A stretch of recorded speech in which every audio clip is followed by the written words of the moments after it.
controlling me, I control everything. I.C.E is in the building. If I ain't in Pagosa Springs, I'm probably somewhere talking the folk thing, watching Rap Grid, Wolf Love, you heard? Alright.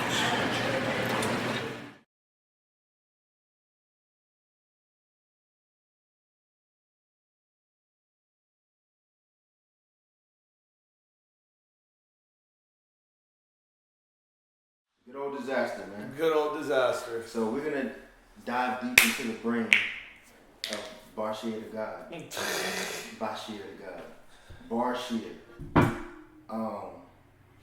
Something that people ask me all the time, people that aren't even battle fans that just might have seen me, is they go, yo, son, what's wrong with Dizaster? What is wrong with this dude? I'm like, what you mean? He's like, yo, he's always angry. He's always, you know what? But you know what I tell them? I say, to be able to do what Dizaster does, and to be able to do what you've done over the amount of years you've done it, you must be at least like 14.621% kind of crazy. Yeah. You Yeah, we've seen a lot of shit in our lifetime, buddy. you man, I don't know what it is. Is it anger? Is it the spirit of competition? Is it your background? Like what makes you you? You know what I'm saying? Because I see you go 0 to 100 on Twitter in real life. Well, it's pretty much what makes me me is probably, I'd say, I mean, I've had the privilege that a lot of people don't have, and I'm blessed that I have this privilege to like actually know like exactly what part of the world I'm from and trace my lineage back to fucking thousands of years.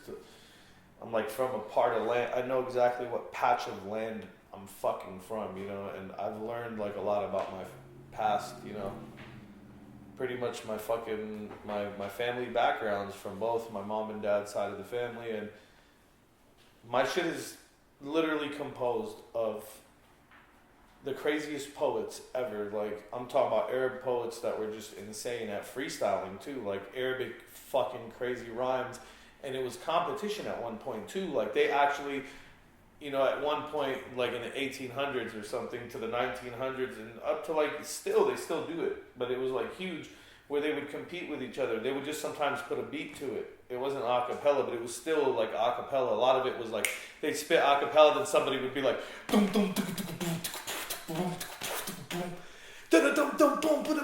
it was all like crazy ass shit. And this is like both. So first I thought one part of my family did that. Then I found out like the whole other side, my mom's side of the family, and then there were barbarians. Like, they were like literally, I'm talking about like just riding on horses, chopping heads off. Like, I come from a crazy ass fucking bloodline, and I think it's my mom's side of the family more than my pops, because they're more like brains and shit, and more like academic, like, you know what I mean, like, no, I don't want to fight type of guys, you know what I'm saying? And my mom's side of the family are all lunatics. I'm talking, I mean, I got stories that will blow anyone's shit away out here, any hood stories. I'm telling you.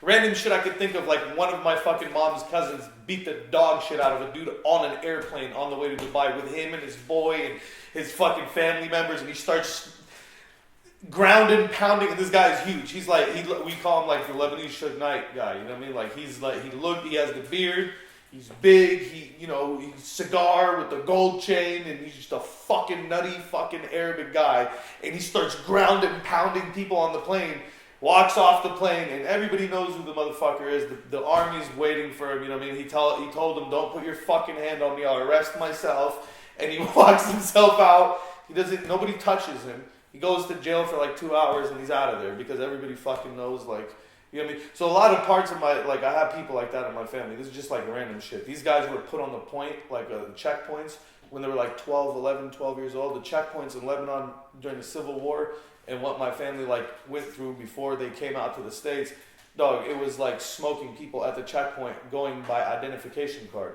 See, out there, like, you'll ask somebody their last name and then you could tell their religion. You know what I mean? And you can tell where they're from, what city they're from. It's like a racial segregated thing, but it's religion and where you're from. So a lot of these kids were indoctrinated into a crazy lifestyle. Like, and I have a lot of people in my family that are still, you know, that they were in the war, and it was just since they were kids they're like that. And I think that a lot of that is, you know, it carries on in genes and just And that probably is like a lot of my fucking, I think, temper and shit like that, because they have a really bad temper, my mom's side of the family. So let me ask you this: when someone's watching a Dizaster battle for the first time, I laugh because they're always like, "Holy shit, this guy's crazy." You know what I mean? Like, what do you see when you watch back footage? When I watch back my Are you footage, just like, "That's me"? Or are you like, "Damn, I hate hearing my voice. Do other people have that problem?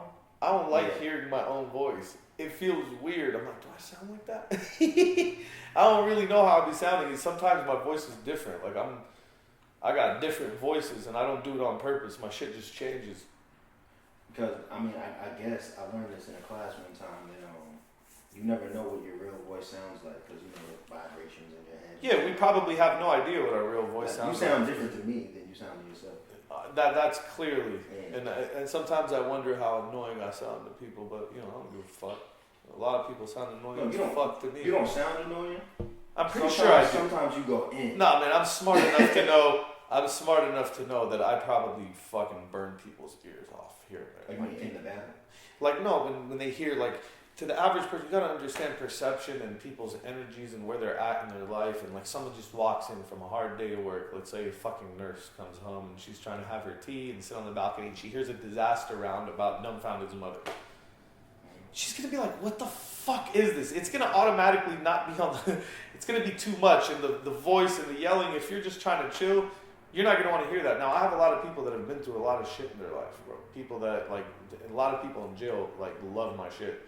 And I think it's just my anger and passion, people relate to it that are going through shit. Like, my fans, I talk to all my fans, you know what I mean? I got a lot of fans. Shouts out to 5. That's one of, like a guy that I talk to, you know what I mean? A fan that I talk to all the time, and he goes through a lot of shit, bro. He's been through a lot of fucking shit in his life, bro. Mm-hmm. Like, just family deaths, crazy shit that, you know, the average person doesn't go through. So I know when he hears me, like, I didn't need him to tell me, even though he did, that when he hears me, my anger and just ripping people's heads off brings them that feeling, you know what I mean? And I kind of rap for those guys. I don't care if the other people don't like it. I like offending people. I mean, is battling an outlet for you to take out anger that you might take out somewhere else outside of it? It used to be. I don't. Now to me, it's fun. It definitely used to be, bro. Like them grind time days, you know, you've been around with us. You've been with us forever, man. You know. Those early Dizaster days, yeah, bro. That was me just coming there yelling at everybody because I wanted to fucking smoke people in real life. And, you know, I guess that's why I'm too much of a real person myself to continue that anger if it's not real. You might see in another battle, I might snap on somebody. So you might know, oh shit, he's going through something right now. Just know the reason why you see me happy in these battles and the reason why, you know, you don't see that anger and you see me laughing at fools now and shit, because I'm really like that in real life. It's going to leak out into the battle. Now, if I'm going through some shit and you set up a battle for me and I show up and I'm angry and I'm having a bad day, bro, I'm yelling at the motherfucker all 3 rounds. You know what I mean? And I'm just going to snap. It's just how it is. That's what you're going to get from me. I battle on emotion. You know what I mean? Like, and it's fucked up, but it's just my thing, the passion. And some other people are just thinkers and they come there and they monotone spit their shit. You know what I mean? And that's good too. It's not bad. It's just what you got to balance them at the end of the day. I rap from emotion because I feel like that goes straight to people's hearts. And anybody that really knows or is going through some shit that can relate to me is more valuable to me than somebody that's just agreeing with my opinion, who thinks, okay, that's hot. You know, I want you to relate. I want you to feel that shit. Nigga that was supposed to get picked over Jordan that time. You talking about Sam Bowie? That's what it was. Me and Reed at the same time. We both was in college. We both was killing. It's just a coincidence. Rex was the nigga to get picked. And I kept going, and I took off. So I come from a neighborhood called Pacoima, Paru. You know, my father had heavy affiliations within the neighborhood. So all of my uncles and all people that I looked up to was from the neighborhood. So I really had no choice but to be from the neighborhood or affiliate myself with